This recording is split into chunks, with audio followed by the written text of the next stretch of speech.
Well, good morning, everyone. I'm pleased to call this hearing to order. Today, as you know, we're gathered to just discuss a field of climate science known as extreme event attribution. My guess is you ask 100 people in this country what they think that means, they wouldn't have a clue. And until a couple of weeks ago, some of us would not have either. But when we leave here today, hopefully we'll know it and not just understand it ourselves, but actually be able to explain it to others. But I'm told that this may be the first ever congressional hearing on the topic of extreme event attribution. And to understand why we're holding today's hearing, I think it might be helpful to ask and answer a few questions. First, what is extreme event attribution anyway? And besides being quite a mouthful, extreme event attribution looks at how a specific extreme weather event, such as a particular heat wave or a flood, was made worse by climate change. And second, why is this kind of climate science important, real important? And to answer that question, we need to first acknowledge the fact that human-caused climate change is increasing the frequency of extreme weather events. Earlier this year, the American Meteorological Society issued a report by many of our nation's leading climate scientists and meteorologists. That report detailed, as I'm sure our witnesses know, how climate change has driven unprecedented heat waves, floods, and droughts this year and in recent years. And we know that continues to be the case. And when Phoenix, Arizona experiences an unprecedented 31 days of temperatures at or above 110 degrees Fahrenheit, as they did this summer, or when historic rainfall leads to severe flooding in places like Florida and Vermont, as it did this year. And many of us find ourselves asking, is climate change to blame for this? And the honest answer is yes, yes it is. Now, it's true that we have always had heat waves, or at least for as long as I've been around, 76 years. And but it's also true that climate change is making them more intense. So the better question, I think, is to ask ourselves the question is, how much worse did climate change make this heat wave, or how much worse did it make that flood? That's the kind of question that extreme event attribution scientists, including at least one of our witnesses today, Dr. Wehner, work to answer. These questions matter because the human harms and costs of climate change are massive, and sadly, they are growing. As many of our colleagues know, I represent the lowest lying state in our nation, Delaware. And in Delaware, we're already losing our dunes, we're losing our wetlands to sea level rise and to nor'easters. And as we work to repair our homes and businesses and infrastructure, replenish our beaches are damaged by these events, we are already paying for the cost of climate change. But this is not a hearing just about the Delaware, it's about a hearing about 49 other states and a planet that we all share, and with people around the world. We're grappling with the costs of climate change. Today, we're going to focus on how it's fueling extreme weather, and maybe even more important, what can we do about it? Now, in one sense, the climate change is already affecting every aspect of our weather. Overall, NASA tells us that global temperatures have increased a little more than 1 degree Celsius, that's about 2 degrees Fahrenheit, since 1880. That is due mostly to human-caused climate change. Because our planet is warmer, on average, the hot days are becoming hotter. And because a warmer atmosphere holds more water vapor, rainstorms are growing more intense. Warmer oceans are also producing stronger hurricanes. And last week, we saw Hurricane Otis wreak havoc, wreak devastation.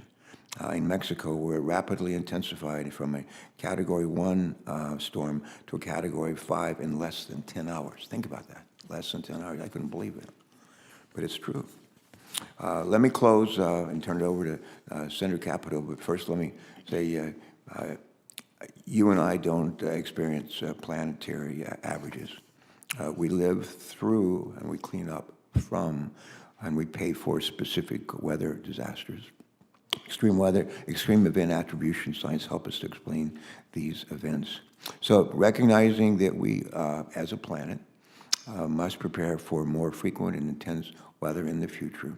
And as elected leaders, we also need to understand what to expect in our states and our communities. How much worse will our heat waves become in the years to come? How likely is it that a community will experience an even larger flood next time? Extreme event attribution site is helping us answer those questions as well.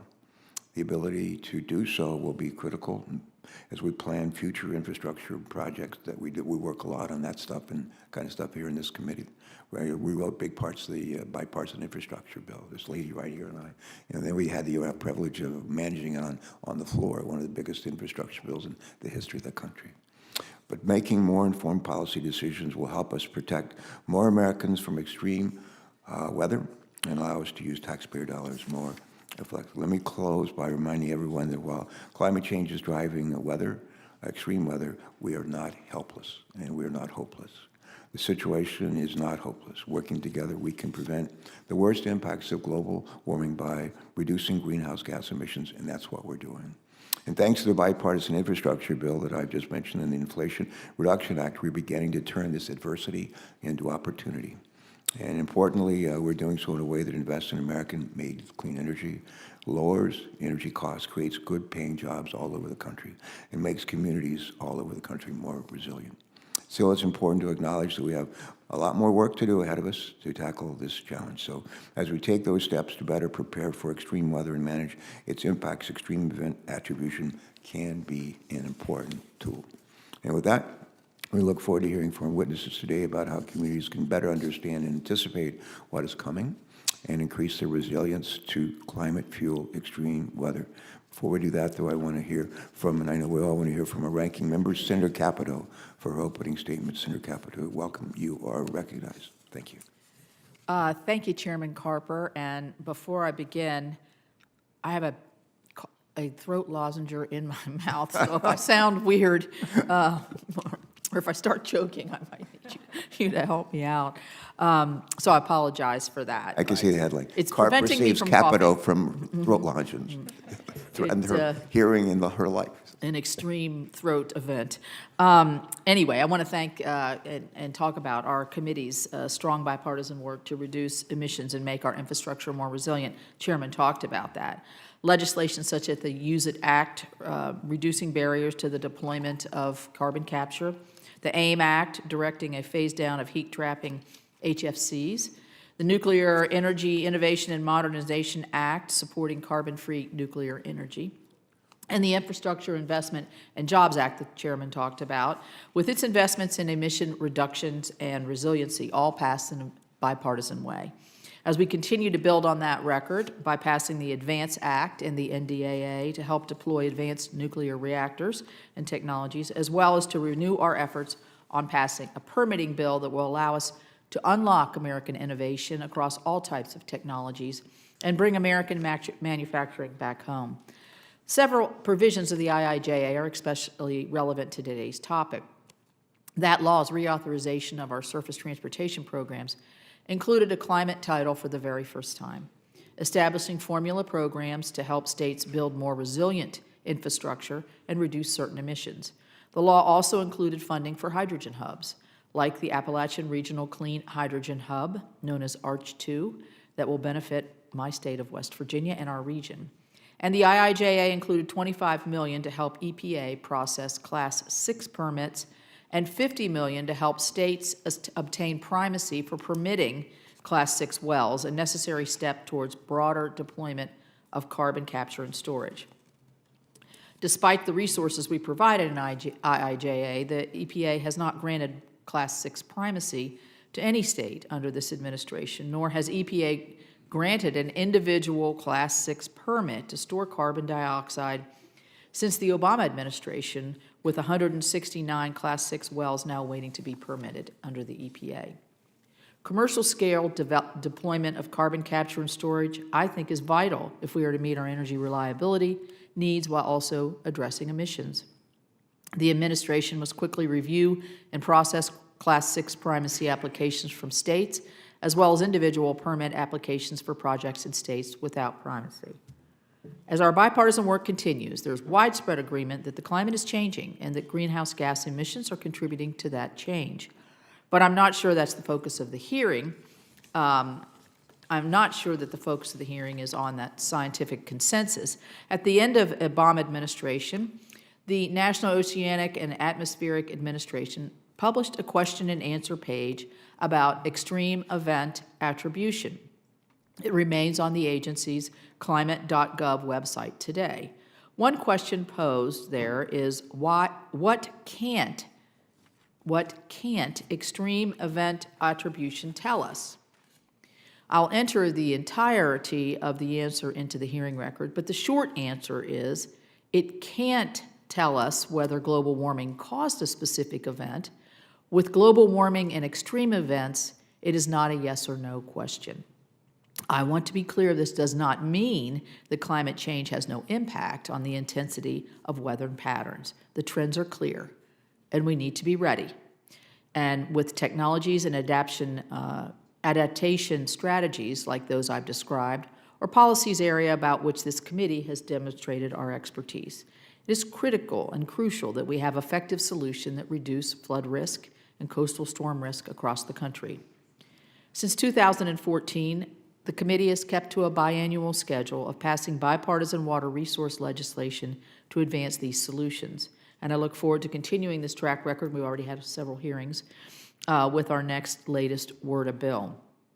By contrast, I think some regressive policy, regulatory policies or carbon taxes that pick winners and losers could inhibit our U.S. energy production disproportionately and harm our most vulnerable communities through lost opportunities and displaced jobs. Rising energy costs and weakening of our grid will leave these constituents without access to affordable electricity and other basic necessities. Recognizing this, the government should not put in place a one-size-fits-all regulatory mandate. Successful climate technologies of the future may not even exist today, so we need to make sure we provide the adequate conditions for the necessary innovation to take place. So I think there are reasons to be optimistic, and the chairman shared that optimism. American innovation will rise to the occasion. I'm interested in today's discussion of developing research, but I'll be more interested to hear from our panel on what we should do today to build on our committee's record of bipartisan solutions. Thank you, Mr. Chair. Thank you very much, Senator Capito. Arch, is the name of your hydrogen hub Arch? It is. Arch 2? It is, Arch 2. That includes also Ohio and what, PA? Northwest or Southwest PA, yes. There you go. First time I ever heard of Arch, like Arch 1, was your father. That's why I can remember the name. Who was governor of West Virginia when my sister and I were little kids living in Raleigh County, West Virginia. And Arch 3 could be another member of your family. Well, I have a grandson named Arch, so I have Arch 2. Oh, that's great. Yeah. Well, and she has a son who's off the record is running for governor of the state of West Virginia, which is a great job, great job. All right, that, now we're going to turn to our panel of esteemed witnesses, and we're grateful to each of you for joining us today to discuss this important topic. And I think we're going to hear from our witnesses in this order. I think Dr. Michael Wehner, I think, is our lead-off hitter. I think you're our lead-off hitter. And our second witness will be Jennifer Herado. Is it Herado? Herado. Yes. And last but not least, we're going to hear from Paul. Is it my schedule spelled as phonetically as Dehba? Is that the way you? Okay, good. Well, good. Excellent. I don't like to mispronounce people's names. So. Let me just say a word or two about each of our witnesses. Dr. Michael Wehner, a senior scientist within the Applied Mathematics and Computational Research Division at the U.S. Department of Energy Lawrence Berkeley National Lab, whose research focuses on extreme weather and a changing climate. Dr. Wehner was a lead author for the 213 fifth and 2013 fifth and 2020 first sixth assessment report. That's a mouthful, of the Intergovernmental Panel of Climate Change. Who came up with that name? My God. And also lead author for the second, the third, the fourth, and the upcoming fifth U.S. National Climate Assessment. Our second witness is, again, Dr. Jennifer Herado, Chief Resilience Officer and Deputy Department Director for Broward County, Florida. In this role, Dr. Herado is responsible for leading climate resilience and environmental planning initiatives for Broward County. And then we're going to hear from, again, Paul Dehba, former Undersecretary for Science at the U.S. Department of Energy. Mr. Dehba is also a senior research scholar at Columbia University and serves as CEO of Bohr Quantum Technologies. It seems like somewhere now, reading your bios, I thought I came across someone who may have served in the Navy. Is that true? Yeah. Navy slits. Navy, okay. Naval Academy, good for you. I got waitlisted there. I had to go to Ohio State. But I turned out okay. So did you. All right. Well, with that in mind, we're going to hear from Dr. Wehner. So please proceed with your statement. Your entire statement will be made part of the record, and then we'll hear from our other witnesses, and then we'll ask some questions. Thank you. Welcome. Thank you, Chairman Carper, Ranking Member Capito, and distinguished members of the committee. Good morning, and thank you for the invitation to testify at this important hearing on the science of extreme weather event attribution.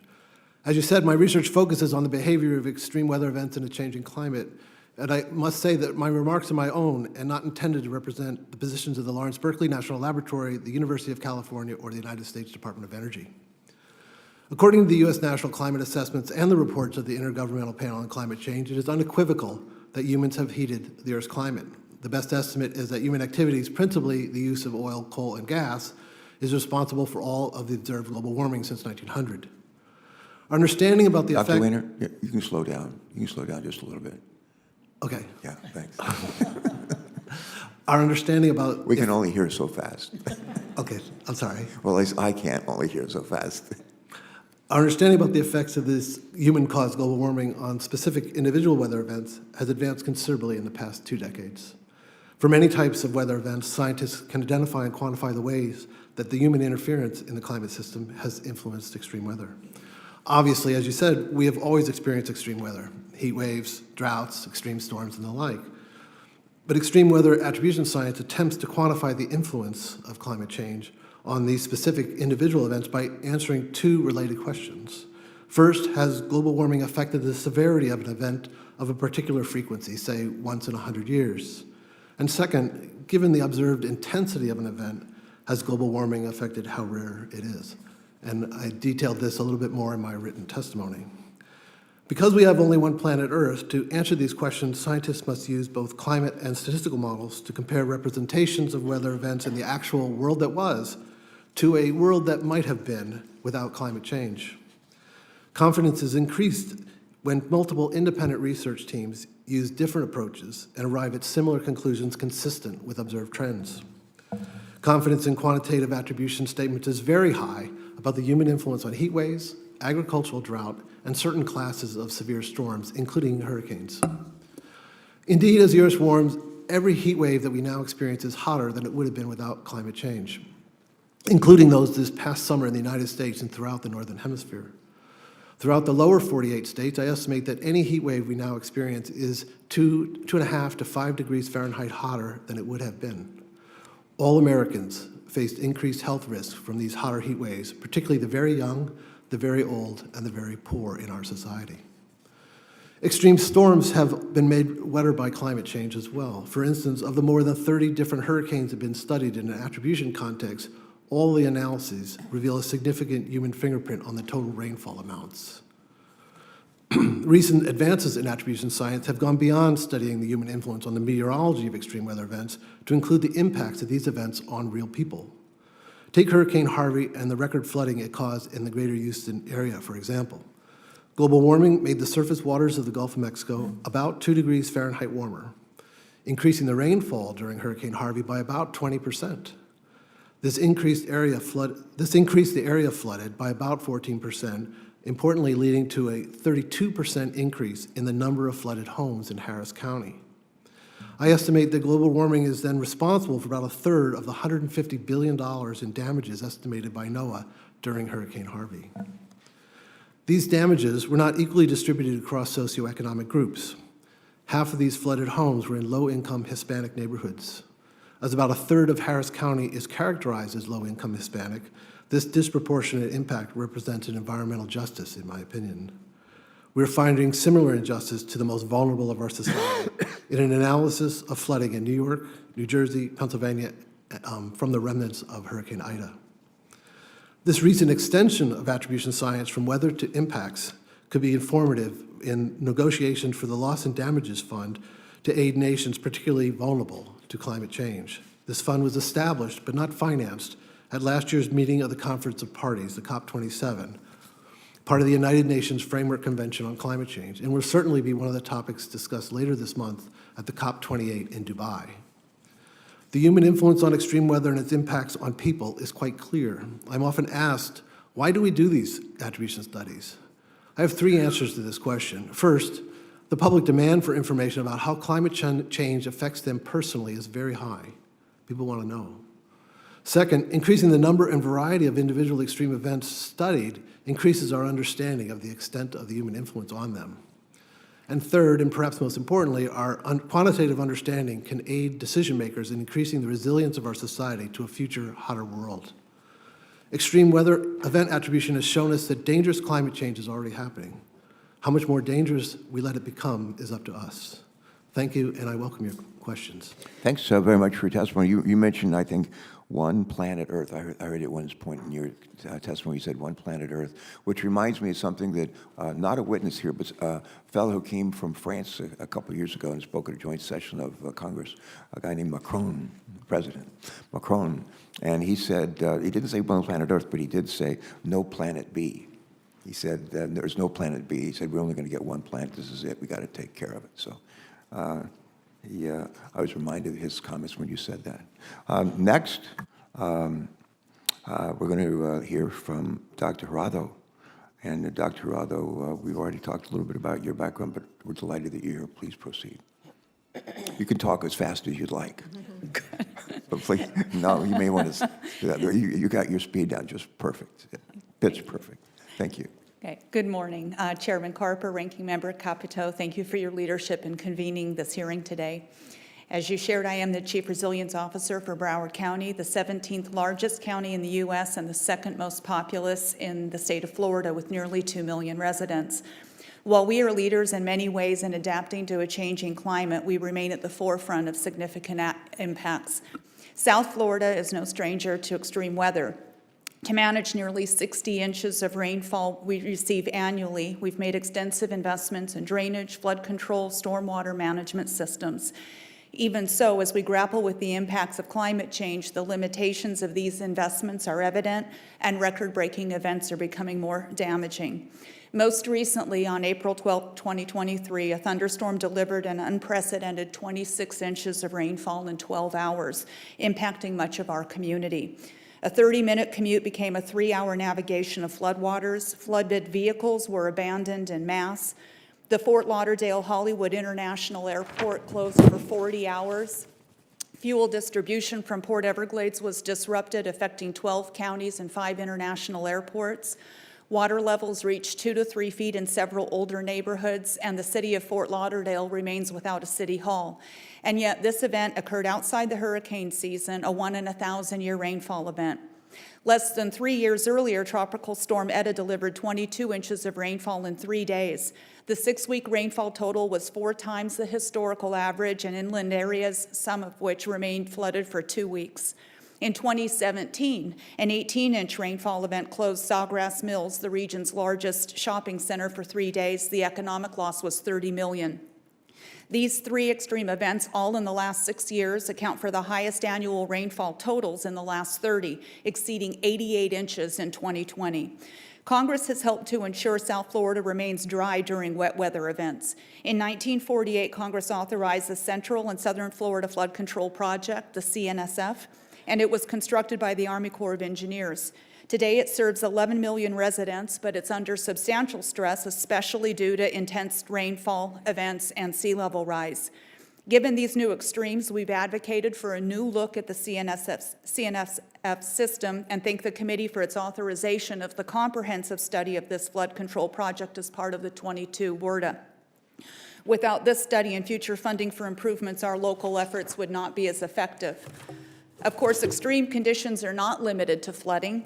This year, Broward County experienced 37 days with a heat index over 105 degrees Fahrenheit compared to an average of 5 days per year historically. We know that extreme heat disproportionately impacts the underrepresented residents, outdoor workers, health-compromised individuals, our youth and elders, affecting finances, earnings, and physical health. To better prepare for extremes, Broward County has incorporated sea level rise and rainfall intensification in updated design standards for our drainage systems, seawalls, and building elevations. We are developing a countywide resilience plan to address both flood and heat risk with emphasis on green infrastructure, especially where heat islands and vulnerable communities intersect. Although I'm formally representing Broward County, I'd like to highlight the efforts of our Southeast Florida Regional Climate Change Compact, a collaboration amongst Broward, Palm Beach, Miami-Dade, and Monroe counties to address shared climate challenges. Jointly, we are developing a priority climate action plan supported by the EPA's Climate Pollution Reduction Grant Program under the Inflation Reduction Act, and expect to emphasize energy efficiency improvements in lower-income housing. We've also pursued grant proposals under NOAA's recent Coastal Resilience Challenge and strongly support additional funding along these lines.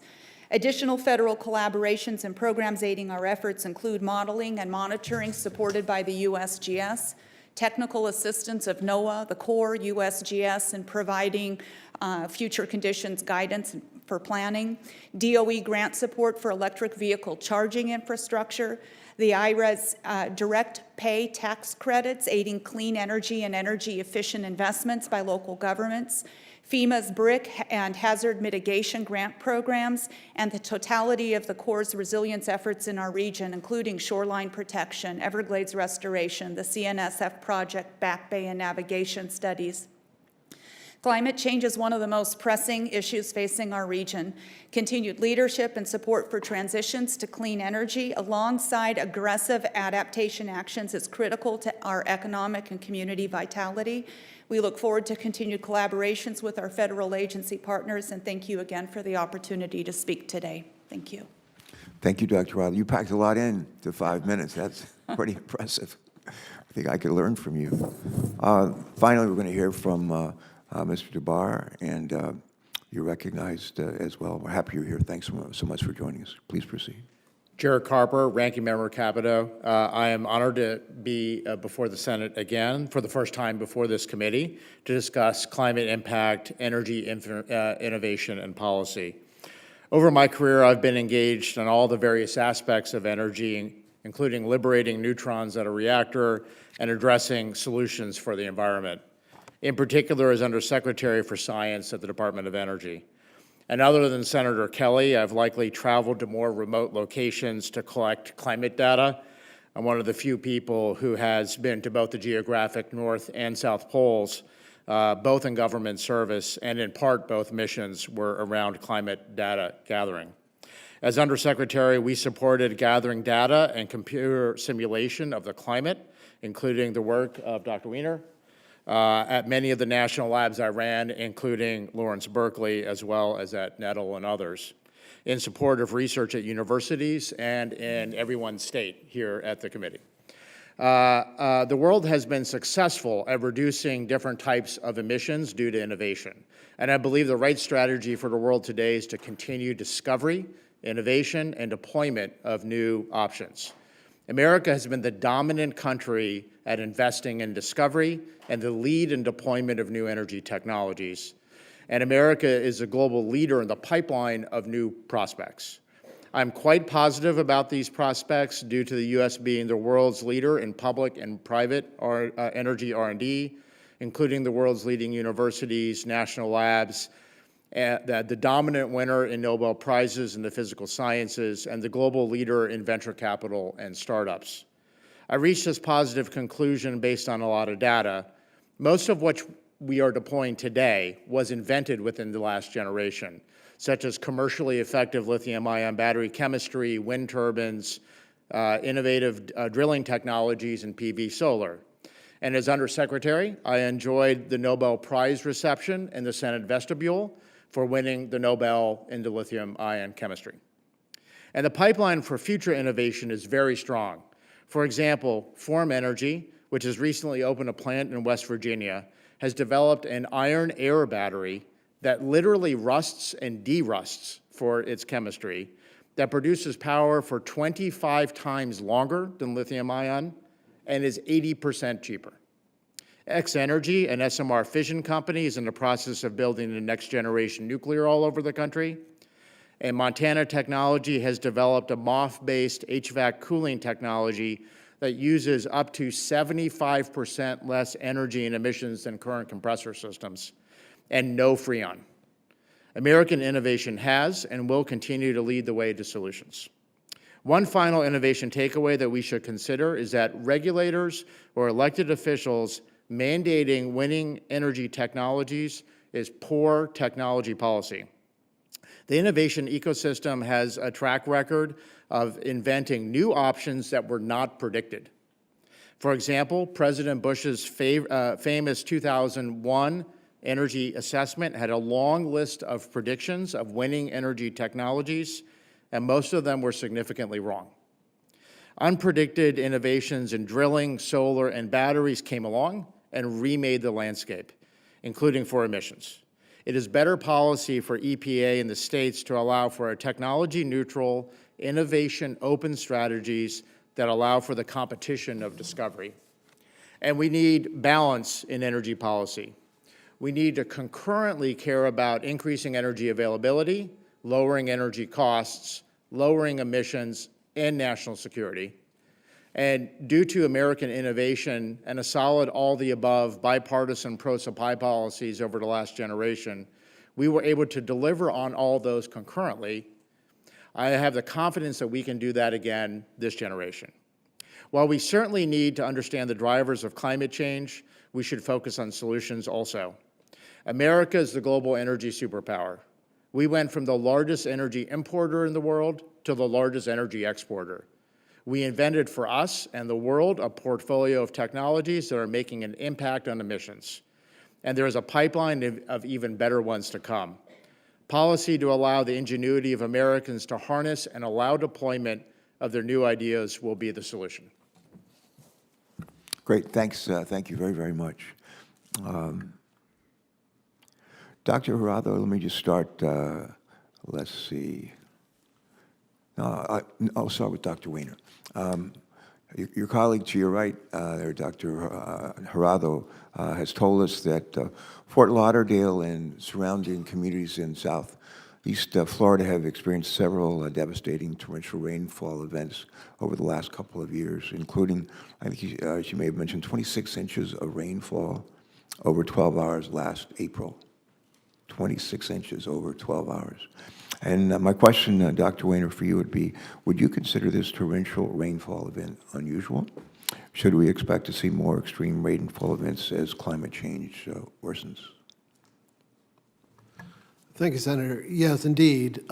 We talked briefly prior to the hearing about this storm, and what she said to me about this astonishing amount of rainfall, and most of it falling in a very short period of time, is completely consistent with my previous work on extreme storms, showing that the rainfall increases at a rate greater than the humidity increases. Now, humidity increases at a certain rate determined that we know very, very rigorously from first principles, but rainfall seems to be supercharged from climate change. And so what I would interpret is that this storm has been made more violent and hence more efficient at increasing this increased available moisture. Right. And we would expect yet more of that throughout the country, not just in Florida, and actually throughout the world. Yeah. How about heat waves? Would, absent climate change, would we be experiencing events such as the Pacific Northwest 2021 heat wave, or this past summer's heat wave in the U.S.? It's interesting you would highlight the 2021 heat wave in the Pacific Northwest. I consider this one a teachable moment for climate scientists. If you had asked me before that event when it would be 120 degrees in Canada, I would have said not for a long time. But indeed, Would you have said when hell freezes over? pardon? Would you have said when hell freezes over? No, I would have said about 2060, but, All right, thank you. but clearly. I think that's when it's scheduled to freeze over. Well, yeah, I suppose. So that was a surprise to us. And this will be an event that is probably the most studied extreme weather event of all time. Currently, there are at least 20 different papers on an event that happened just over a year ago. I have 3 myself. 3 of the 20? Three of those 20 are mine. And we're learning a lot. And it's kind of scary because it was scary beforehand. And clearly this event was unprecedented, caused a lot of people to die. How many more died because of climate change is not something I know. But I would say that it was at least 2 degrees warmer from climate change, possibly 4, not much more than that. That doesn't sound like a lot, but when you look at the effect of high temperatures on mortality, a small change, from like 110 degrees to 114 degrees actually has a large effect on the number of people that die. And so that's important. Good. One last question of you, Dr. Wehner, if I could. Then we'll turn it over to Senator Capito and joined by 2 of our colleagues. Welcome, gentlemen.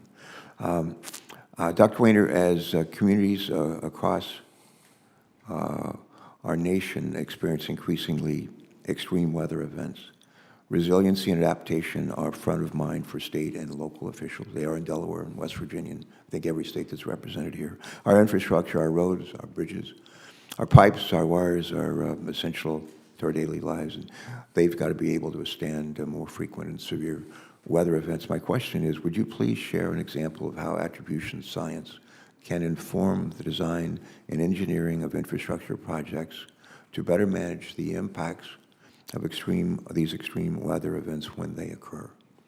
Yes, Senator, I can. I had a project with the San Francisco Public Utilities Commission, which I believe is the first time that a city actually funded research at a national laboratory. And the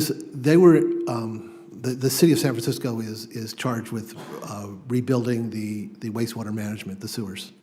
And they're charged with considering climate change in this. And they had people telling them about sea level rise. They asked me about extreme precipitation. And so what we did is we asked them to give us a dozen storms since the satellite era that were impactful, and we would take a look at them. And we were able to analyze 6 of those. And the atmospheric river storms that had the so-called bomb cyclone associated with them responded in a way that, again, I was surprised about twice the expected rate.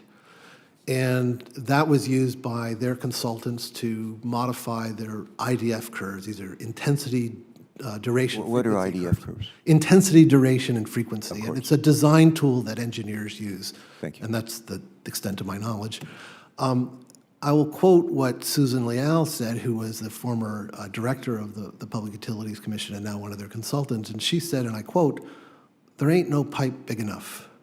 And that has sent the engineers and designers back to the drawing room saying, how are we going to accommodate these storms that might, in a world that might be in a considerably warmer simulation. Right. I'm going to ask you to hold it right there, and Dr. Herado, I'm going to come back on my next round when I get to ask another question, and I'll ask you just to follow up on what he's already said. But now, Senator Capito, thank you. Thank you, Mr. Chairman.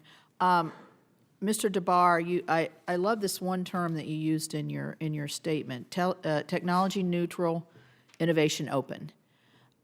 Because I think we need to focus on solutions. I mean, everybody's talked about it. So as one of the things that we've seen in the data, that mortality from natural disasters is significantly lower in more technologically advanced societies with access to energy and resilient infrastructure. Recent reports by reliability experts show that we as a nation are projected to go backwards on our grid reliability this decade, and many point to some regulations that will lead to early power plant retirements. We also see the rise of the electric economy that's being moved forward rather rapidly.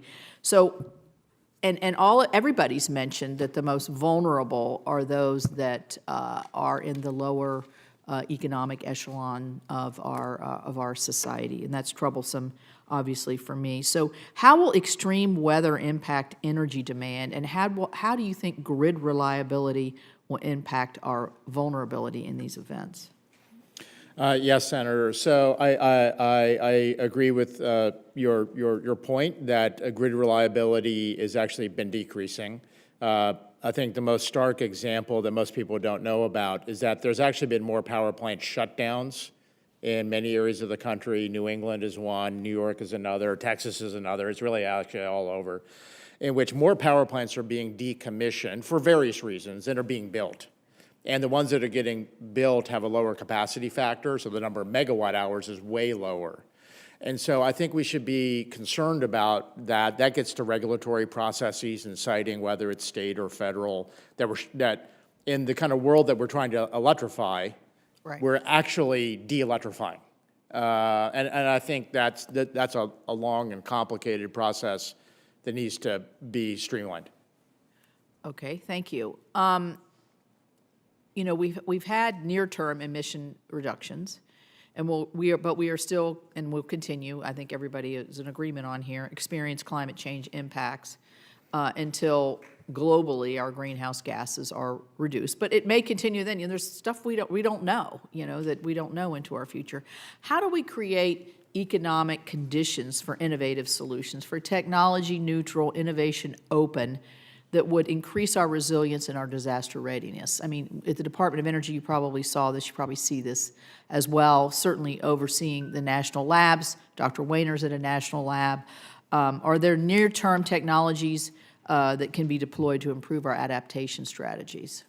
Yes, Senator. So as I mentioned, we don't know, we cannot clearly see which technologies are going to be best. So having regulatory processes or mandates from states and so on that allow for those new things, instead of mandating we're only going to have this type of technology, we're only going to have EVs, we're only going to have nuclear, we're only going to have wind, whatever it is poor technology policy. And so we should be allowing all of those to be kind of neutrally supported, whether it's through EPA or state approvals or through funding, because if you overly fund one area, you're going to get more of that. And being more neutral across that for regulatory and funding purposes is better technology policy. Thank you. In terms of, you know, where we're headed, I thought it was interesting in your statement you mentioned that President Bush in, I guess, 2001 was trying to predict, his commission was trying to predict over 20 years where we're going to go. How do you see that accelerated now? I feel like we're on a much more accelerated path through some of the bills that we've passed. How do you see that developing? And are we the global leader here, or are there other technologies around the globe that we're looking at?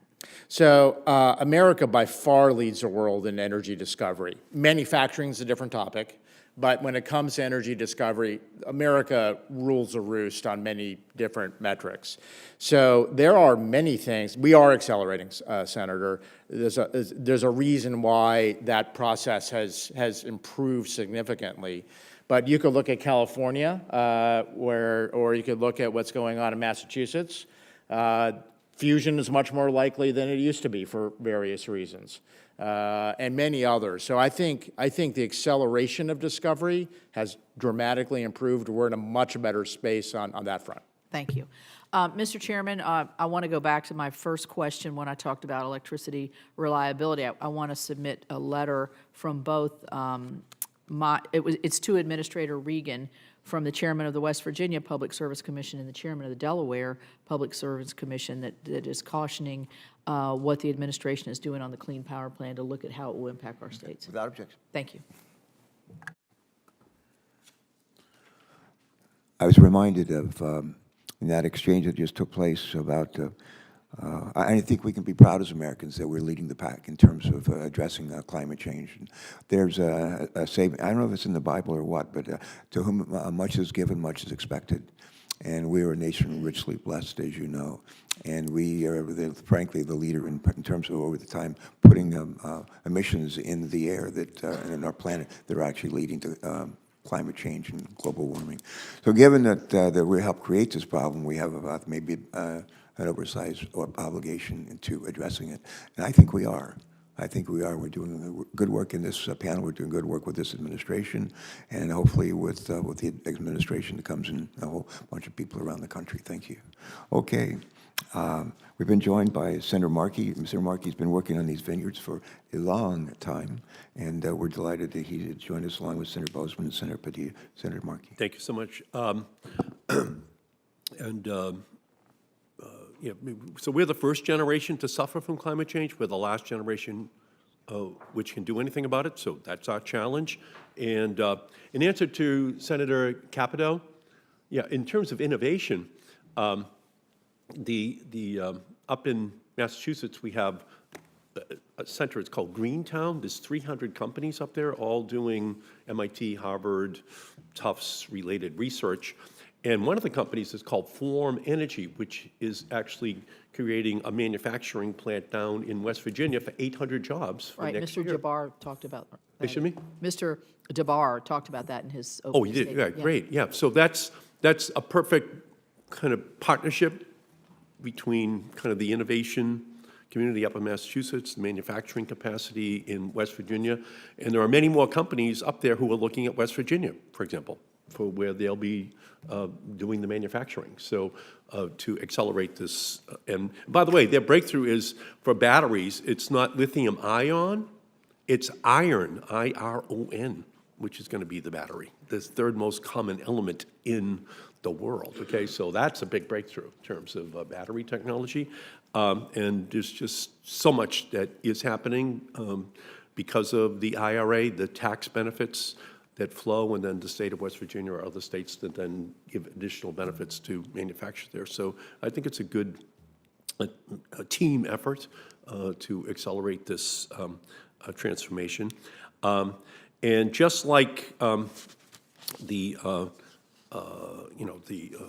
many things historically, this year alone, we've seen severe flooding and deadly heat waves, and we need to be able to do something about it. Dr. Herado, you mentioned in your testimony that Melrose Park, a predominantly black neighborhood in Broward Country, was disproportionately affected by flooding in April. Dr. Herado, does effectively managing climate-fueled disasters, including flood management, mean prioritizing investment in infrastructure in neighborhoods that have suffered from chronic disinvestment for decades, environmental justice communities like Melrose Park? Would they be benefited? Well, yes, Senator, absolutely. I mean, we're conducting, comprehensive modeling, overlaying vulnerability indices, really focusing on the combined impacts and exposures with flood risk, damages, heat exposures, economic conditions, economic burden, all of those things being overlaid. We're desperately concerned about uninsured losses. We saw with the April event, many residents lost their homes in addition to their vehicles. And in the circumstance of Melrose Park, this is a community that is not in a flood zone and has been hit twice in the last 6 years with this level of flood impact. So it's bringing to light these very dramatic exposures and the need to bring all of our community into the solutions to support their well-being. And we know it's not a coincidence that disproportionately black, brown, and low-income communities are more likely to struggle with extreme weather events fueled by climate change. Dr. Wehner, in your research, do disasters fueled by climate change hit some neighborhoods harder than others? And does that drive increasing inequality resulting from climate injustices? Yes, it certainly does. But I would caution that every event, every disaster is different and affected differently. I think the important point is that the very poor are indeed the most vulnerable because they're the least able to recover from these kinds of events.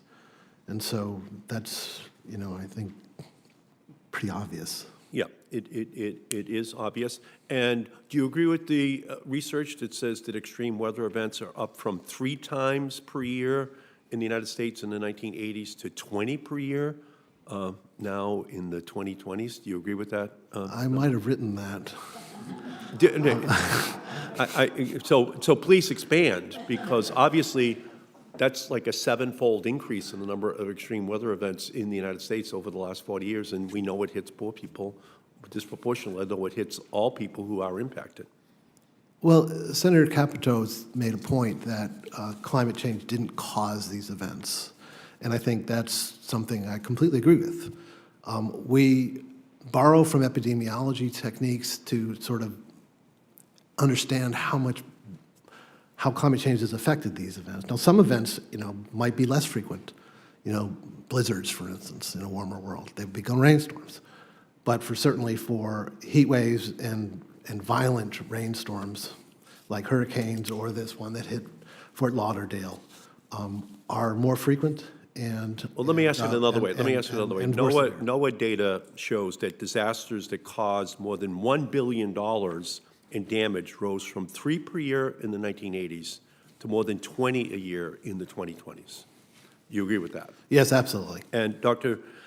Wehner, does climate attribution science show that fossil fuel pollution is underpinning this rapid increase in devastating, expensive disasters? I would agree with that, too. Okay, well, I think that's the important fact, okay? It's gone from 3 to 20. It's not all attributable to one thing, but from your research, it's the underpinning of the rapid increase. Is that correct? Yes, it is. Yeah, and then we know that poor people are going to be ultimately disproportionately negatively impacted. So thank you so much, sir.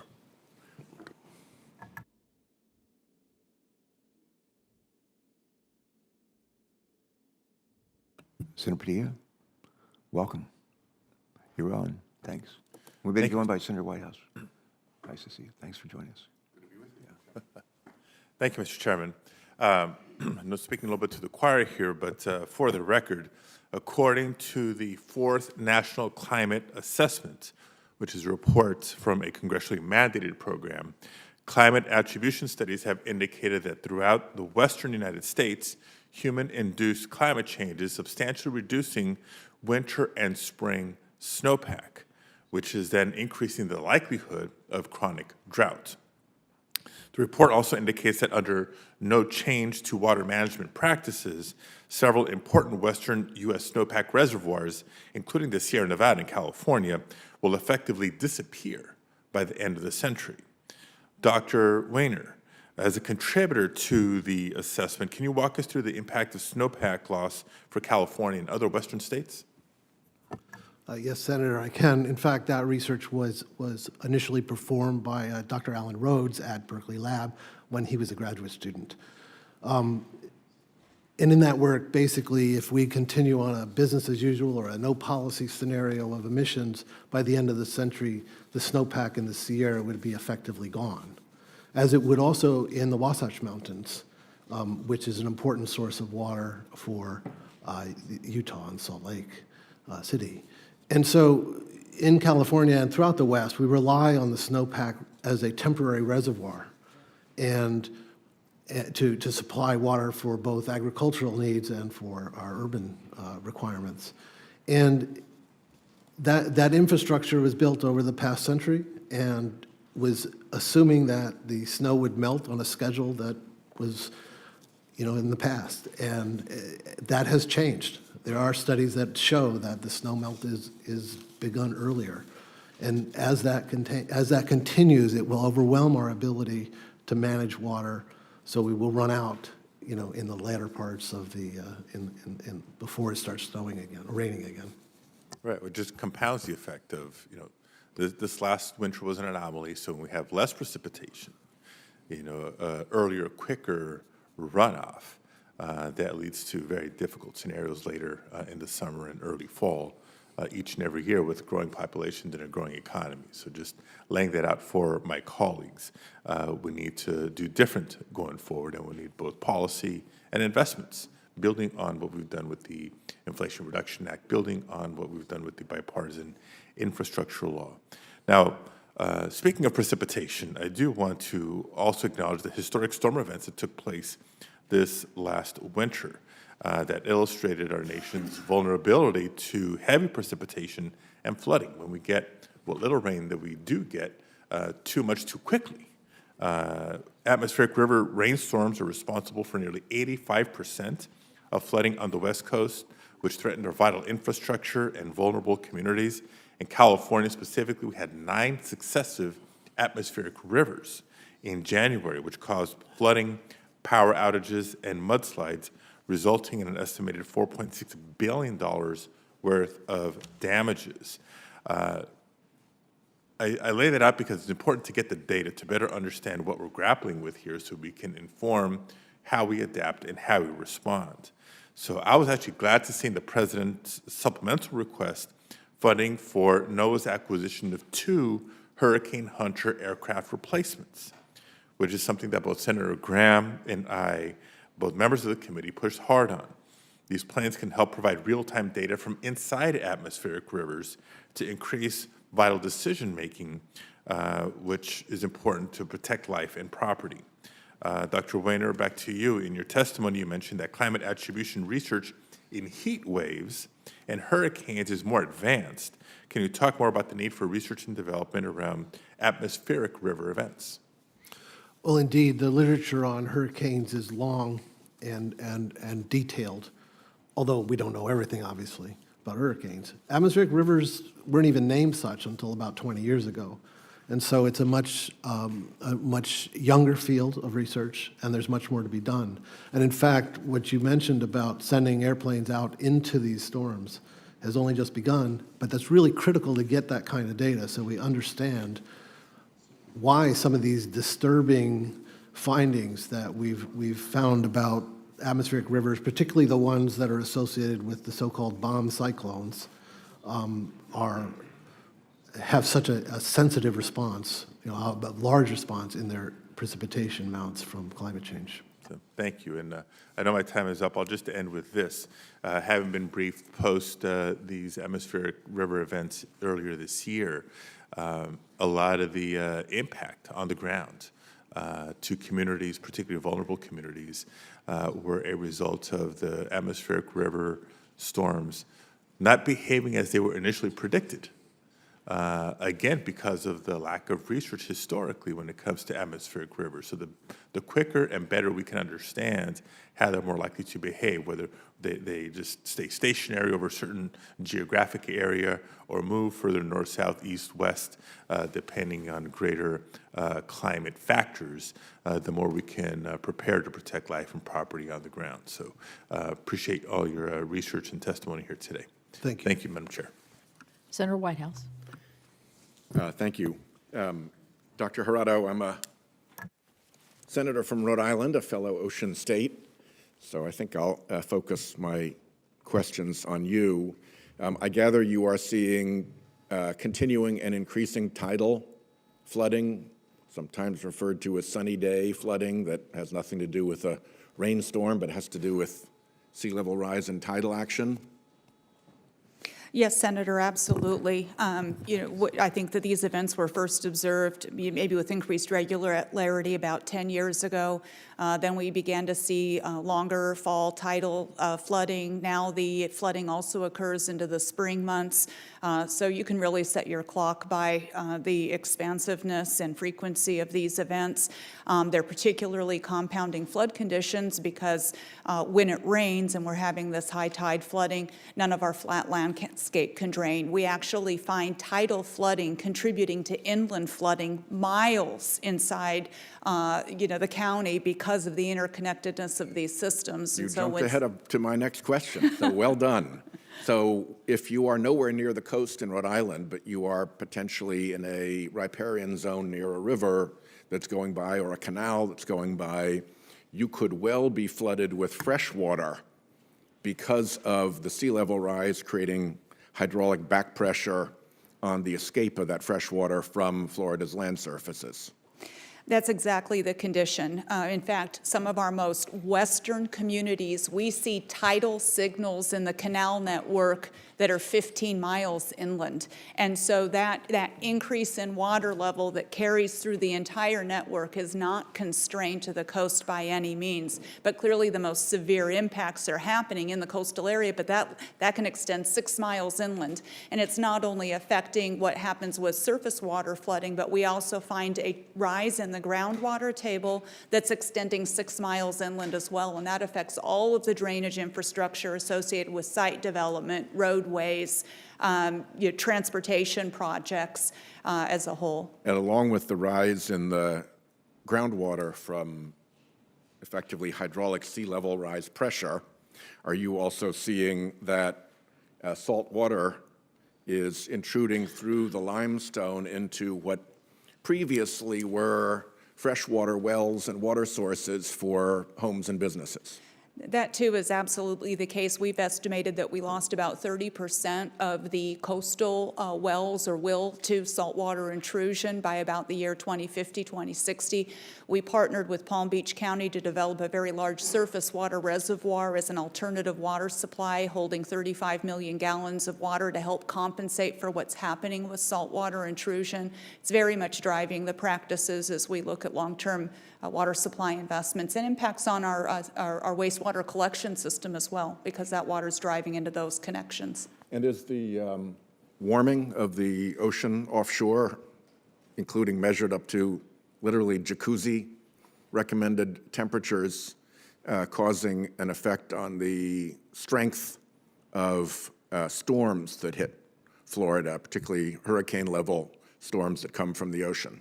Well, I believe that the science has well documented that the warming is causing an intensification of these systems that contributes to additional rainfall, that these storms move more slowly, they carry more rain, they dump more water on communities, and so those impacts are very real, in addition to the environmental consequences for the reefs, which are suffering under 100-plus temperatures. I think we're very much interested in looking at, in addition, how much of this additional warming is going to drive sea level in the short term, and what types of measures can we take to really work to constrain the upper limit on sea level rise. In addition to just talking about temperature, what can we do to really drive a cap on how much we're willing to accommodate an additional rise in sea level, and as it impacts our infrastructure? How's the insurance industry responding to all these new risks?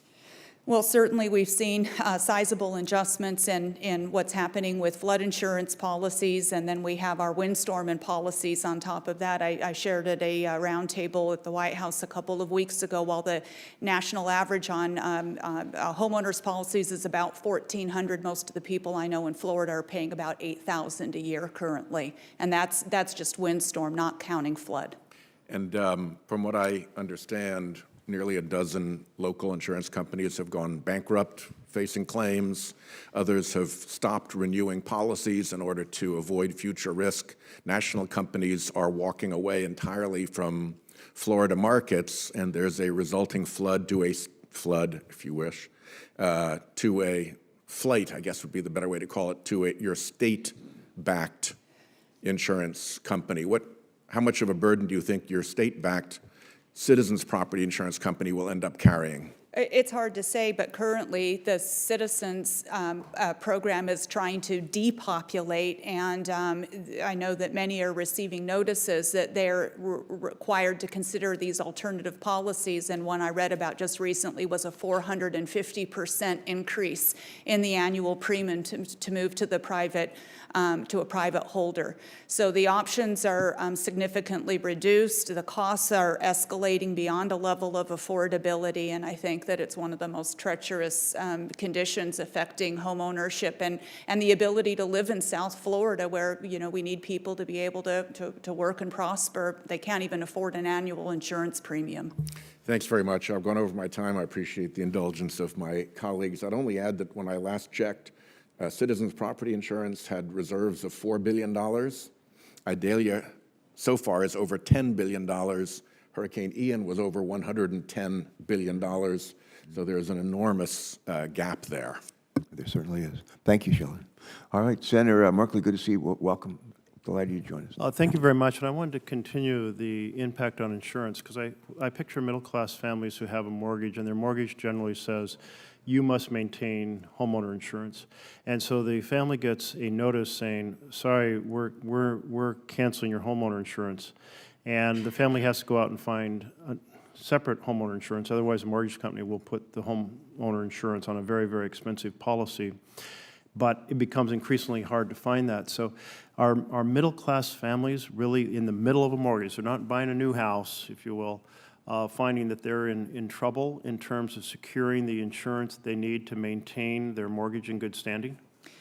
I think that the circumstance, thank you, Senator, is one of again, affordability. I mean, there's a lot of conversation of people simply needing to move out of the area because they can't afford the insurance options that allow them to afford their mortgage payment, that allow them to stay in their home. Most recently as well, the Citizens insurance provider has also required flood insurance coupled with the hurricane coverage. And so again, it's another cost that somebody who was able to barely afford a mortgage at the time at which they secured it may be just in a situation of having to let go. And we do see many individuals leaving the state as a result. Yeah. Well, we do see in Oregon a lot of families affected by flood insurance issues. But I really wanted to focus, as I think, when you think about Oregon and climate chaos, you might hear people talk about the pine beetle infestation. You might hear them talk about the decreasing snowpack in the Cascades, which has dropped by average of 240 inches over 90 years. So basically half the snowpack is gone. You might hear them talk about ocean acidification affecting the sea life off our coast, and we have one of the richest grounds of the combination of the Pacific upwelling and the California current. But the thing that really is on people's minds are fires. We have seen such a growth in forest fires. And in 2020, we had 3 simultaneous fires in 3 major watersheds. We had the Santiam Canyon fire, the Alameda fire, the South Oberchain, and Echo Mountain, well, more than 3, but essentially we lost 4,000 homes. I traveled 600 miles up and down the state, never got out of the smoke. You had massive collapse of communities turning up at the fairgrounds in refugee status, and seeing the burnt remains of towns. Some 12 different towns were either obliterated or deeply damaged by those fires. And I think maybe this is more for you, Dr. Wehner, if I'm pronouncing your name right. People used to talk about 100-year events, and now they talk about 1,000-year events. I think you framed it in your testimony that things that occurred every 1,500 years have become once-in-century events. Anyway, the things that are very rare are happening with increasing frequency. You didn't mention in your testimony wildfires as a category of extreme weather which can be attributed with reasonable certainty. What can science or client attribution science tell us about individual wildfires? It can tell us quite a bit, Senator. I was the chapter lead author on Chapter 8 of the 4th National Climate Assessment, Volume 1, which fires was part of that chapter. And that was back in 2017, and we saw a clear trend, particularly in Washington, Oregon, and California, of large wildfires, an increasing trend. That, of course, is much worse since 2017. There have been a lot of major fires in all those states. In anticipation of your question, I did do a little more research last night, trying to find specific things to Oregon, and I don't have one. I have some more general statements, though. The leaders in this actually turned out to be Environment Canada and Victoria, and they've, of course, studied Canadian fires, but that's not all that different than Oregon. And they found that the fire weather metrics that led to that big fire in 2018 in British Columbia were made 2 to 4 times more likely. And and more importantly, that the area of the fire was increased by a factor of 7 to 11. So it became a much, record kind of fire. And in California, another paper found... The fire is 7 to 11 times more destructive? It was, the area burned was 7 times larger, more, at least. Another study said that nearly all of the observed increase of the burned area in California over the past half century is attributable to anthropogenic climate change. And so I'm sure that this is true in Oregon as well. Fire is very difficult and perhaps one of the more challenging areas for event attribution because there are, as all these kinds of extreme events, multiple causes. Wind is an instigator. And one of the things that my research and some others have found is that there's little trend in extreme wind. And so this increase in fire weather conditions is almost entirely due to higher temperatures drying out the fuel, the forests, so that the fire seasons are longer. And this is also reflected in the budgets of wildfire fighters, and that we have to pay more because they're out there longer. Yeah. We used to, if you were asking an Oregonian 20 years ago when to come to Oregon, they're like, oh, well, July, August into early September are our golden time. And now if you ask Oregonians, they'll kind of pause and go, we've had a lot of smoke in July and August and September. I mean, it's just a huge change. We have furniture stores that can't sell their inventory because of smoke damage. We have wine grapes that have been contaminated by smoke damage. We have people in the hospital with asthma aggravated by smoke. We have communities trying to set up clean air sectors. In other words, it's so palpable, like the change within a few decades is so real. If you're trying to hike the Pacific Crest Trail, and the through hikers that used to come through in August, cannot come through. There are so many fires on the Pacific Crest Trail and or near it, threatening it. And my wife and I have had to change our plans a number of times for those hikes. And you don't want to be in the middle of wilderness with no cell phone connection or knowledge of fires erupting and be in a very remote trail.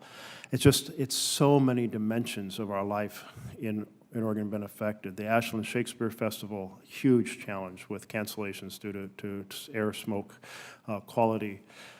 So it's very important for us to be able to capture this. We've seen the fire season grow longer. That one set of fires in Labor Day 2020 burned over 1 million acres and 4,000 homes and a dozen communities affected. It sent a very powerful message. People across the country, they remember Paradise, California. Well, the devastation was greater in Oregon, but it was like, oh, well, now it's like not new, like devastating fires that burn a community to the ground, and you see, cast iron bathtubs and steel staircases still standing just in beds of ashes, and molybdenum wheels where they melted and ran across the ground, creating strange sculptures. I mean, it's an architecture that we've just never witnessed before, or a scene we've never witnessed. So I think understanding this continued impact is incredibly important. Thank you all for bringing your insights to bear on the evolution of the dynamics in many dimensions, certainly floods, droughts, and fires. Thank you. Thanks for those very thoughtful questions. We're going to start a second round here. You're both welcome to stick around if you can and want to, and have another shot. I want to go back to Dr. Herado. You may remember if we had a question earlier, and I said I was going to come back and ask you to pick it up. I think the question I'd ask was of Dr. Wehner. I asked him if he would give us an example or two of how attribution science can inform the design and engineering of infrastructure projects to better manage the impacts of these extreme events when they occur.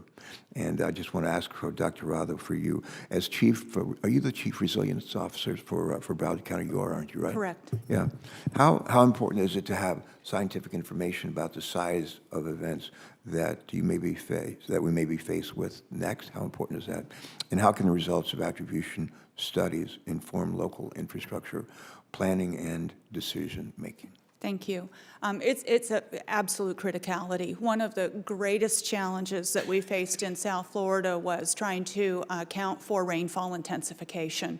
We knew it was taking place, and we have to be able to accommodate this additional volume of rainfall. If a 1 in 100-year event used to deliver 13 inches, but now it delivers 15 or 18, it alters the whole of infrastructure across the community, not just how we plan locally, but the integration coordination with all of the state-funded and federally funded, projects as well.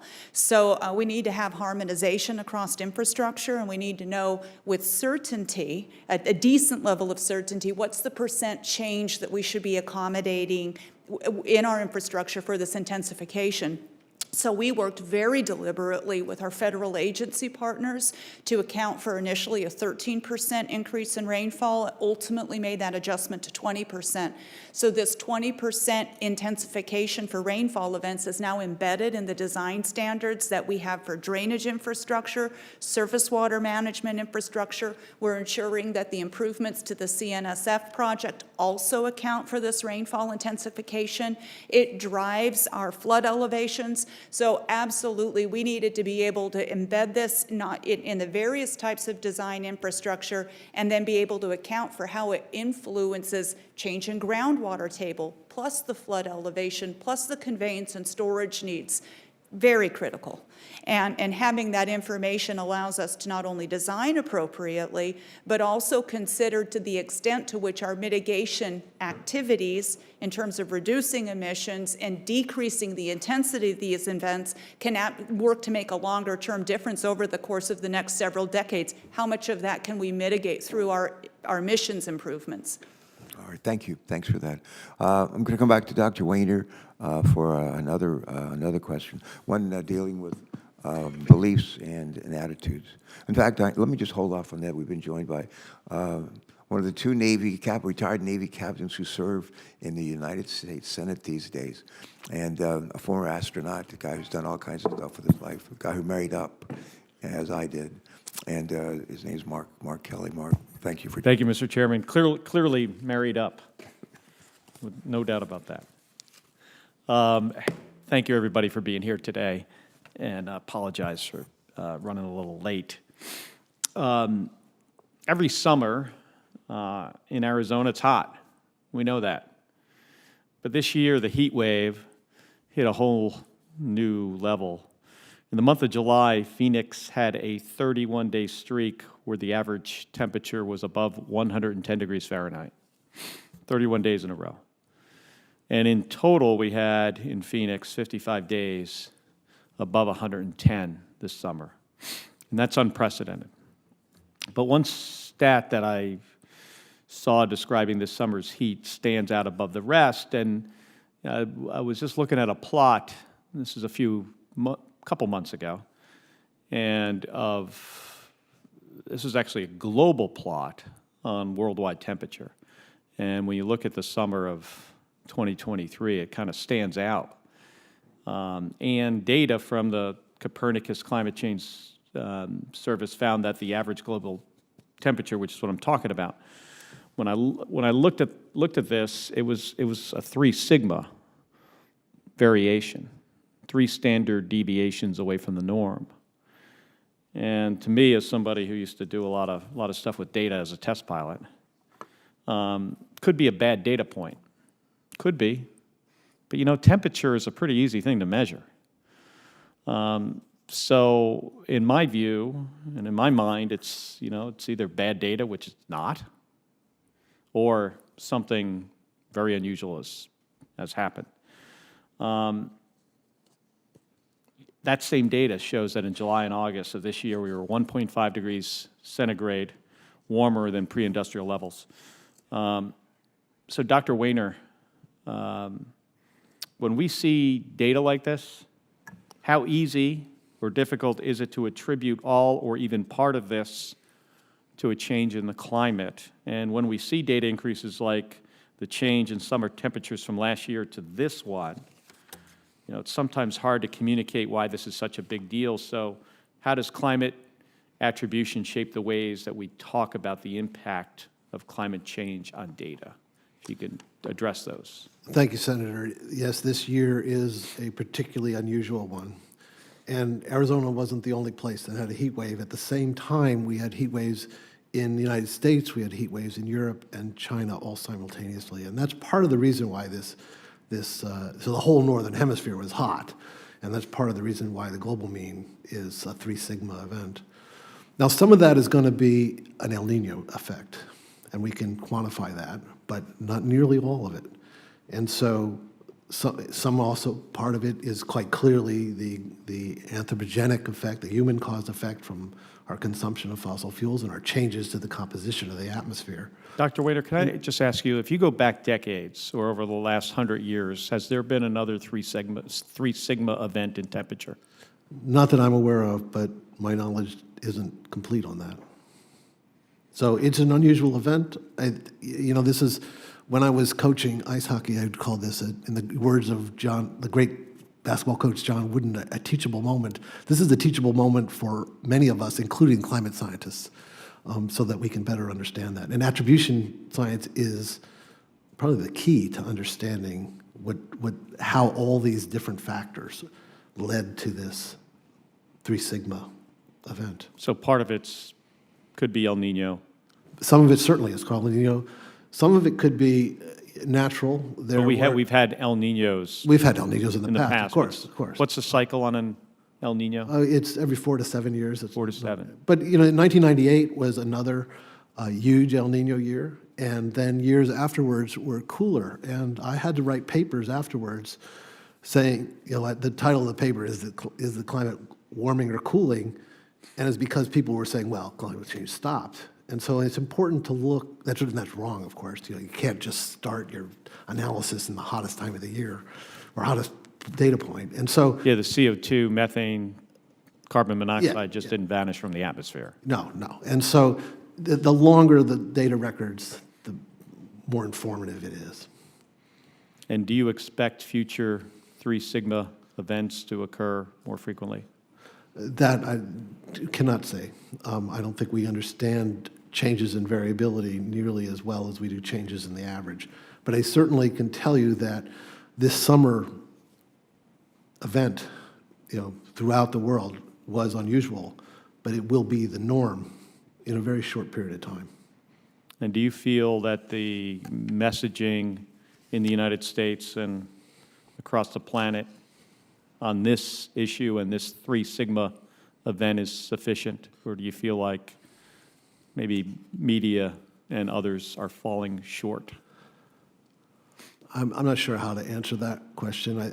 To me, the data always speaks for itself, but I'm not an expert on media relations, and so I think I'll defer on that question, if you don't mind. Yeah, I mean, I wasn't, when I saw the data, it was just happened, I was reading, an article and just saw the plot, and it was like, my reaction was, wow, that's different. One of the things one of my colleagues and I are working on is, would this temperature been impossible without climate change? Would this past summer been impossible without climate change? And, give me a few more months and we'll get back to you on that. Yeah, please let me know. Thank you. Thank you, Mr. Chairman. You bet, thank you. Did you say, Dr. Wehner, that you were an ice hockey coach? Yes. I coached teenagers. It was fun. You still do it? Not any longer. Senator Kelly, thanks for I doing this. can't skate anymore, unfortunately. Who do you think was maybe the greatest hockey player who ever played the sport? Oh, Wayne Gretzky. Wayne Gretzky was once asked, Mr. Gretzky, why are you the greatest hockey player on the planet? And he replied famously, as you probably recall, he said, I go where the puck will be, not where the puck is. Think about that. I go where the puck will be, not where the puck is. And it's a little bit like attribution science. So, we're going to help figure out where the puck's going to be and to be able to address it. It works pretty well. I was just coming back to you, Dr. Wehner, for some follow-up questions. And we may be joined by another colleague or two. I think every other committee in the Senate is meeting almost at the same time. We have a big forum, bipartisan forum going on right now on AI, artificial intelligence. And this is our hearing here today. So we have some people who would like to be here, just can't be here, but they're very much interested. Some are watching, I think this is being televised live, some are watching it along with their staffs. So the impact that you're having is probably far greater than you might imagine. So it's really important. I want to finish my question of you, and then I'll tell a story, and then we'll maybe wrap it up. But I was saying earlier when we were joined by one of our colleagues, I said in a recent poll on attitudes toward climate change. 55% of Americans, 55% of Americans said they had not personally felt the effects of climate change. During the July heat wave that Senator Kelly and others have alluded to, you have alluded to, however, two-thirds of the U.S. population, were under heat alerts and other climate-driven events, from wildfires to hurricanes, and that harmed a lot of folks. It's worth noting that only 5% of TV news coverage of the heat wave even mentioned climate change. How about that? Even mention climate change. So I think that attribution science provides an opportunity to help Americans understand that what they are experiencing is actually the effect of climate change. It's not their imagination. It's not something that may or may not be happening. It's actually explainable. As you explained in your testimony, Dr. Wehner, attribution studies detail the effects of climate change on extreme weather events. What are some specific ways that we can use this information to help the public better understand how climate change impacts their daily lives? Well, I think there's Joe Biden has, he and I have a lot of sayings that we swap back and forth with one another. We rode the trains together to D.C. for years, and I think I know every one of his, and he knows all of mine. But one of my favorite Biden words is splainer, as in explainer. He's always looking for good splainers. I've always tried to, and I'm surrounded on either side by good splainers, but we're looking for ways that we can be better splainers. So how do we do a better job of helping the public understand how climate change impacts their daily lives? Well, in some sense, that is my job, is to try to put numbers on what has mainly this past few years become very painfully obvious. Maybe you don't even need me to tell you that the climate's changing and that weather's getting worse. I mean, all you have to do is pay attention. I mean, we talked about fires. I've lived in California now for almost 40 years, and I don't remember bad air days like we've had. I have a photograph taken from near my house where the sky was orange, and orange like an unnatural orange, like orange soda. It was apocalyptic. It was frightening. You don't need to be a climate scientist to know that that's weird and that's unusual. These heat waves, have affected a lot of people. They've killed a lot of people. They've killed a lot of people's grandparents. I mean, I think that's, a very personal and very distressing thing if that were to happen. These storms, Hurricane Ian in Florida was a very devastating storm. We wrote recently that climate change made the storm 20% wetter, but that's only part of the damages. We had this huge storm surge in Fort Myers, like 15 or 20 feet, that wiped homes right off their foundations. And then a few days later, the fresh water, the rainfall ran through the systems and flooded a large number of homes outside of Tampa. And so, the insurance rates are an issue. I mean, that's an issue in California. Mine went from $2,000 to $5,000, my own. And so, it's how this information is used, I think, is a question for you. I can tell you what happened and what's going to happen, or what our best guess is what's going to happen. But what we do about it is, is not something I decide. That is something that the people decide through their elected representatives. Thank you. I want to follow up with Dr. Herado. How could policymakers and the media more effectively communicate this information that we're talking about here to the public?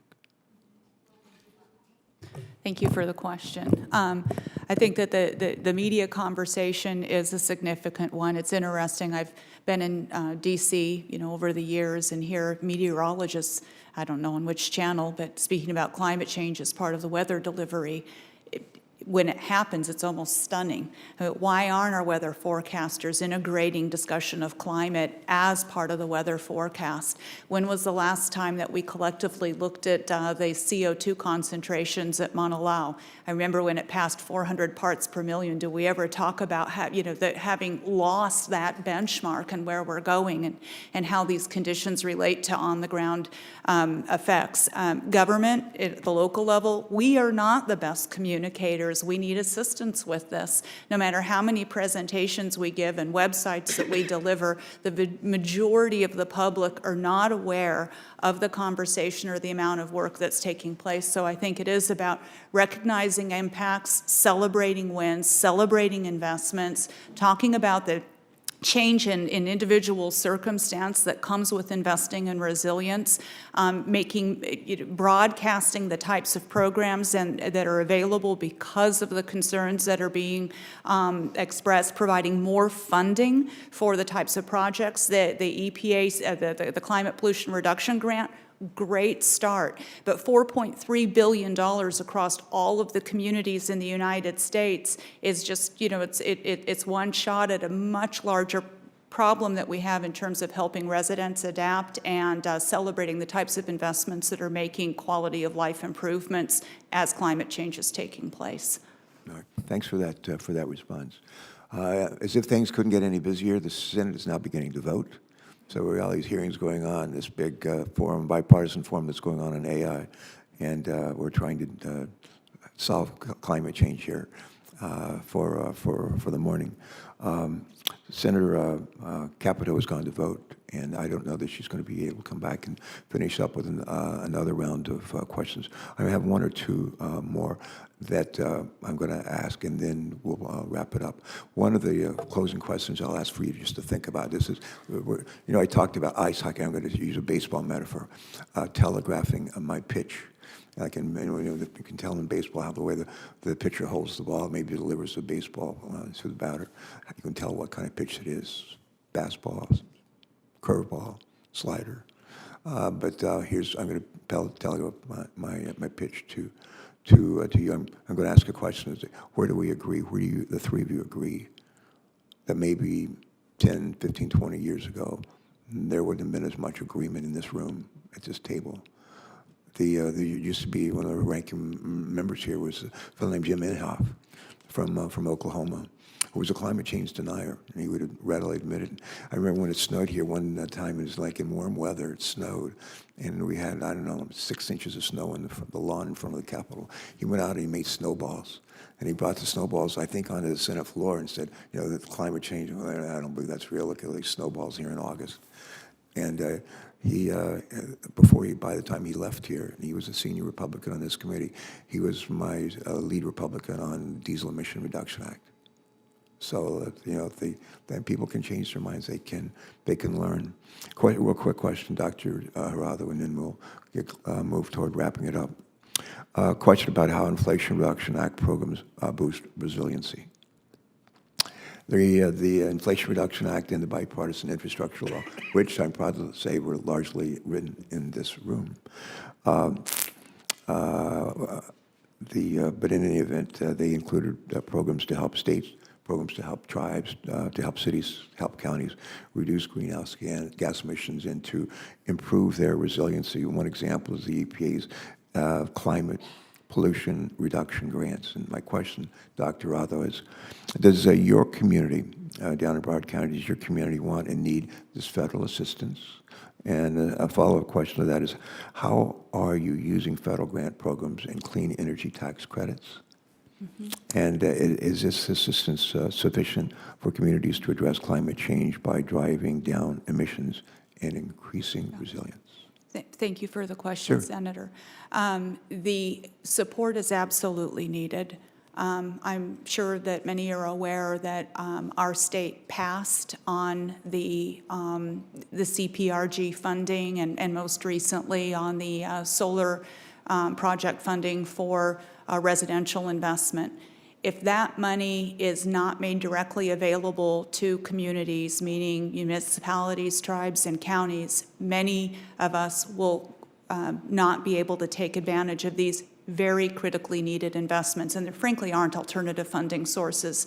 Another challenge that we have is we have no investment in energy efficiency by our local energy utility. There are no programs, and the statement is made that it's not cost effective. Well, it's not cost effective for the utility provider, but no matter how clean the energy is that's being produced, you still have many lower income individuals who are contending with significant rise in temperature. They're already energy burdened, and many are struggling with how to provide air conditioning just to sleep through the night. You have older individuals who need that cooling. Children cannot sleep and study well if they don't have an opportunity for their bodies to cool at night.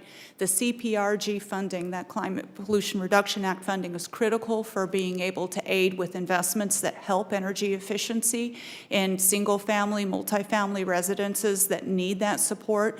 We're also very eager to take advantage of that funding to support solid waste improvements, where we have clean energy initiatives with waste to energy plants and those investments that are taking place in our community. It is a great initial start. We hope to see that funding renewed or a continuation of that funding in some form. We know that those plans that are underway will be ignited with this initial investment, but the plans that are being worked on by our communities are intended to go far beyond the next 5 years, and continued investment there would go a long ways to helping meet our own goals, which include net zero by 2050. In addition, with regards to the direct pay tax credits, certainly in our Broward County, we've been looking for innovative models to help support renewable energy projects over the years. We have maybe 14, 15 very large-scale solar projects, but these tax credits are now allowing us to increase the size of our solar projects by 30% beyond what we could have otherwise. So it's a tremendous benefit to our ability to participate proactively with clean energy solutions that are coupled with our infrastructure and our sites, as well as electric vehicle charging networks, transitions within our fleets, support for community and local government projects. All right, thank you for that response. I telegraphed my pitch. I said I was going to ask before we adjourn, that where do you all agree? Where do you think there's a consensus here in this panel that we might not have had it in this room at a similar hearing a couple of years ago? Where I won't ask you what's happened, but I could ask you what's happened here. Let me just start with Mr. Dehba. Go ahead, if you would, please. Yes, Senator. So I think as we collect more data and look at new solutions, I think that's a consensus driver. I think coming out of the sequester, very large bipartisan support for innovation, which have led to a lot of these technologies like Form Energy and others that we've been talking about here today. I would like to comment to the data aspect of fire that was brought up previously.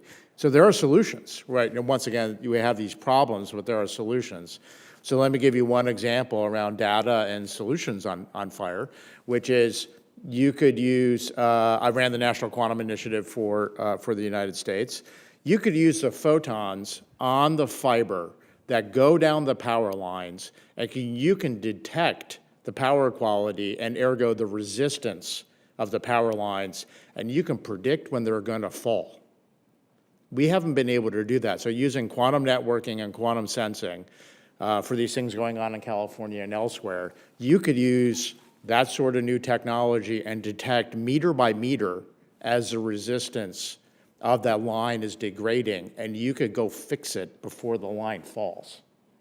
So this is an example of innovation that I think, back to your question, Senator, around consensus, right? I think the consensus around innovation, American leadership, things like the example I just gave you that would probably save lots of lives in Hawaii or California or elsewhere. I think that's part of the reason why things are moving forward. Good, yeah. Dr. Wehner, same question, please, if you would. I think we're in agreement on a lot of things. John Holdren, who was the science advisor for President Obama, said we have three choices. We can mitigate, we can adapt, or we can suffer. And I'd like to minimize the suffering, and that means we have to mitigate more and adapt more. And so the things that Mr. Dehba has talked about in terms of making our energy systems more, reducing the emissions of these technologies is something that this country can lead in, and I strongly support that. But I think we also have to recognize that no matter what we do, we're going to be continuing to experience more severe and more frequent weather disasters, and so we need to adapt. One thing I did not get to say with the fires in particular is, all of us, myself included, are exposed to this smoke. The eastern part of the United States this year was exposed for the first time, I think, to the levels that Westerners are used to. I'm particularly concerned about the effect on children. And I raised this with a local politician recently, and he told me something I didn't know, that there is a program in California to distribute HEPA air filters to families in need. And I think that kind of actions are things that are really necessary if we're to protect our most vulnerable, and especially our children. Good, great. Thank you for that. Dr. Herado? I think that as we've moved on through time, we just see more in the way of personal impacts, friends and family that have been impacted in one way or another. It becomes undeniable that these conditions are being more broadly experienced. We've also, though, I think, appreciated with time that there is a great ability to take advantage of an opportunity to innovate, to look at the economic opportunity that comes with new technology, new investments, community betterment, areas where we needed to make investments anyway, but we can add to the benefits being delivered. And so it isn't just about adaptation, it's about economic innovation and really embracing an opportunity to create a much better future through coupled investments that address energy and adaptation and community betterment and economic opportunity all tied together. So I think being able to look at it as not just a burden or exposure, but an opportunity for repositioning our communities at the same time. Thank you. Let me think of it. Before we close, I think Senator White House is trying to get back here. He's already voted. I need to go vote very shortly. Our staffs, Democrat and Republican staffs, have heard me tell this story before, so I'll ask their indulgence. But I like to take the train. I love the train, and take the train a lot up and down the Northeast Corridor. Albert Einstein used to take the train a lot too. I think he taught at Princeton, but he'd get on the train at Princeton. He'd go to New York. He'd come down here, and he's a regular on the train, just much like Joe Biden and I have been over the years. One day he got on the train and found a seat, and he started looking for his ticket. And he reached in his pockets and his trousers and his briefcase. He couldn't find his ticket. And finally the conductor came up to him and said, Dr. Einstein, you ride the train a lot. We know who you are. Don't worry about it. We know who you are. And Dr. Einstein kept looking for his ticket. And the conductor walked away. And the conductor started to walk into the next car. And he turned around and he looked back, and Dr. Einstein was down on his hands and knees looking for his ticket. And the conductor rushed back. He said, Dr. Einstein, you don't have to do this. We know who you are. We know who you are. And Dr. Einstein looked up at the conductor on his hands and knees. He looked up at the conductor. He said, I know who I am, too. I just don't know where I'm going. I just don't know where I'm going. I think we know where we're going if we don't, work together, pull together, use science to guide us. And I must say, I wish you could all have been here when I've been on this committee 22 years. I wanted to be on this committee when I got here 22 years ago. Here's Sheldon. But to have heard the kind of conversations we had then on climate change compared to what we've had, this has been an incredibly constructive conversation.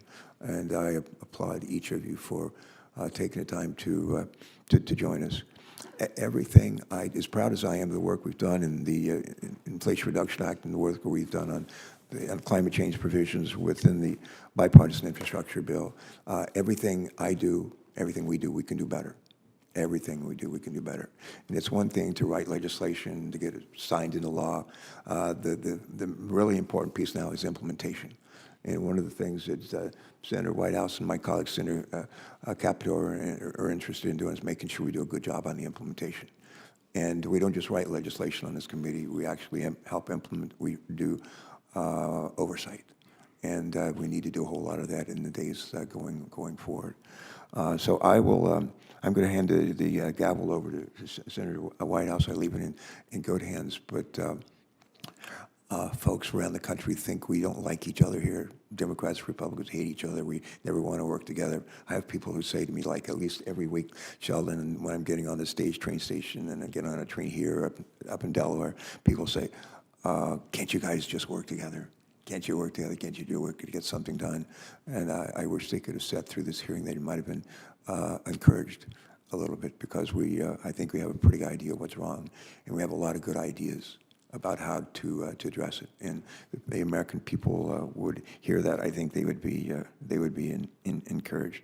There was once a woman who ran for president not that long ago, and her campaign slogan was "Stronger Together." Stronger together, and I think that certainly applies here. And I think that we're largely together, and we're stronger because of that. And I just love getting things done. I love getting things done, and we're getting some good things done. And if we say keep this attitude going, we'll do better still. Thank you for what you do with your lives, and thank you for joining us today. And with that, a fellow who does great things with his lives. He's from a small state, who, as we know from Delaware, small states do great things, and they produce, at least in his state's case, great legislators. Sheldon. Small coastal states are the best, I think. I'm going to run and vote, pal. I can agree. I'm going to ask you to I will close out the hearing after my questions. I just wanted to go back to Dr. Herado again because of the experience that you have had. In Rhode Island, our CZMA agency, the Coastal Resources Management Council, took a look at the FEMA flood maps and determined that they were defective.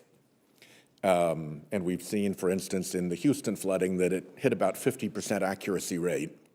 So FEMA really, I think, seriously needs to upgrade its mapping. What has been your experience in your geographic area with respect to FEMA flood mapping and its predictive quality? Well, thank you, Senator Whitehouse. I know that when our last FEMA flood map, well, let me say two things. First of all, FEMA utilizes our Broward County's hydrologic model. We developed our fully integrated surface groundwater model. FEMA has used our model. They've improved our model. The South Florida Water Management District has used our model and improved the model, and now we're utilizing the same model again. So we have the benefit of all of us utilizing the same model for existing planning as well as future, existing conditions and future conditions planning. The last time we had a map update, interestingly— And just to interject for 1 second. Yes. In working on future conditions, you take things like climate change and resulting sea level rise and storm severity into account. Yes, sir. In fact, right now in our current modeling effort, we're evaluating 2 and 3 foot sea level rise scenarios, carrying the modeling out to 2070. It's actually 3.3 feet of sea level rise. We account for the change in the groundwater table.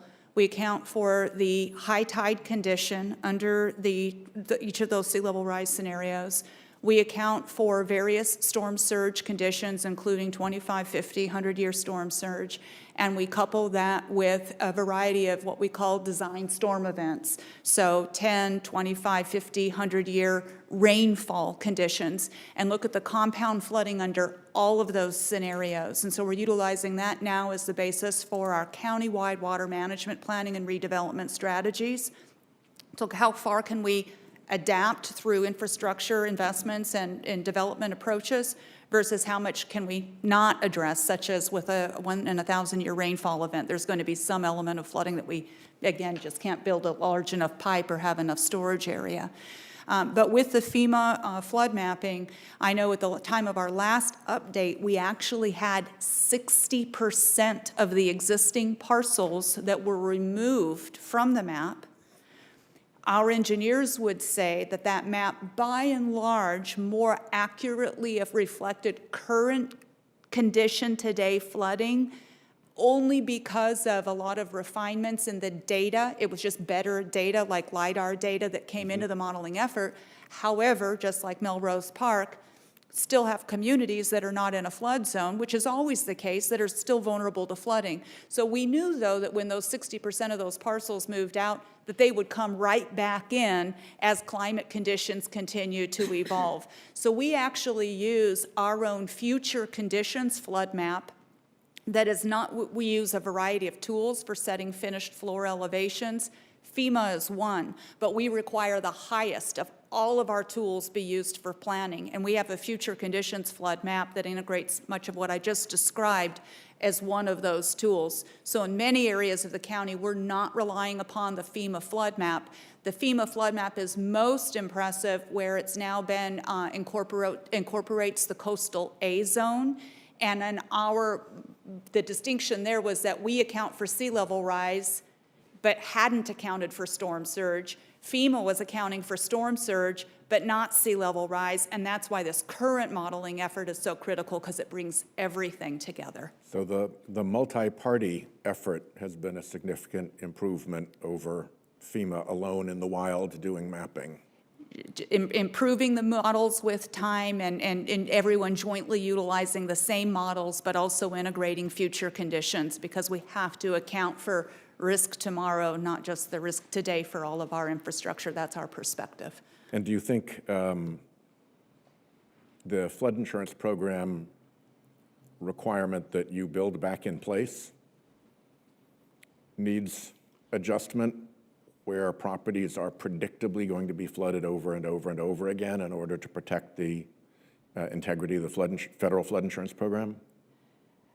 I think that we need to allow for a lot of flexibility in terms of where we reinvest and how we reinvest. We need to ensure that we're building for future conditions in terms of the design approach, but there will be areas where it'll become increasingly evident that it would be beneficial to not replace infrastructure in the same area and maybe utilize that land for storage and buffer to storm surge and alternatives to allow densification in other areas that may not be as exposed. Yeah, agreed. My time has now expired, and you've all had a long morning, so let me follow Chairman Carper's lead and close out the hearing. The housekeeping rule before we adjourn is that senators must submit questions for the record by close of business Wednesday, November 15th, and we will compile those questions and send them to the witnesses, and we urge that you reply by Wednesday, December 6th. It's a pain in the neck to have to chase you, so we hope we can get, if there are questions for the record, timely and punctual responses. I thank you all for your presence here, and with that, the hearing is adjourned.